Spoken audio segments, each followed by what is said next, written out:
মেদিনীপুরে রায়না ছিরন বাঁকুড়া রই ফিতা যতন করে বাদলি মাথা তাও যে বাঁকা সিথা।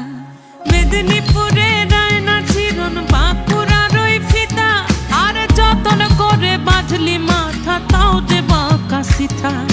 পেছ পাড়িয়া রাজকুমারী গলায় চন্দ্রহার দিনে দিনে বাড়ছে তোমার চুলেরই বাহার।